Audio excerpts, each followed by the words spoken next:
بھلا جب ہم مر گئے اور مٹی اور ہڈیاں ہو گئے تو کیا پھر اٹھائے جائیں گے؟ اور کیا ہمارے باپ دادا بھی جو پہلے ہو گزرے ہیں؟ کہہ دو کہ ہاں اور تم لوگ ذلیل ہوگے۔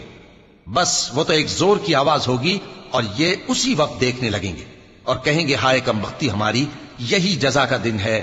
کہا جائے گا کہ ہاں وہی فیصلے کا دن جس کو تم جھوٹ سمجھتے تھے۔ فرشتوں کو حکم ہوگا جو لوگ ظلم کرتے تھے ان کو اور ان کے ہم جنسوں کو اور جن کو وہ پوجا کرتے تھے سب کو جمع کر لو، یعنی جن کو اللہ کے سوا پوجا کرتے تھے، پھر ان کو جہنم کے رستے پر چلا دو اور ان کو ٹھہرائے رکھو کہ ان سے کچھ پوچھنا ہے۔ تم کو کیا ہوا کہ ایک دوسرے کی مدد نہیں کرتے؟ اصل بات یہ ہے کہ آج یہ لوگ اپنی غلطی تسلیم کر رہے ہیں اور وہ ایک دوسرے کی طرف رخ کر کے سوال و جواب کریں گے۔ پیروکار اپنے پیشواؤں سے کہیں گے کہ تم ہی ہمارے پاس دائیں طرف سے آتے تھے، وہ کہیں گے نہیں بلکہ تم ہی ایمان لانے والے نہ تھے اور ہمارا تم پر کچھ زور نہ تھا بلکہ تم ہی سرکش لوگ تھے۔ سو ہمارے بارے میں ہمارے پروردگار کی بات پوری ہو گئی کہ اب ہم عذاب کے مزے چکھیں گے۔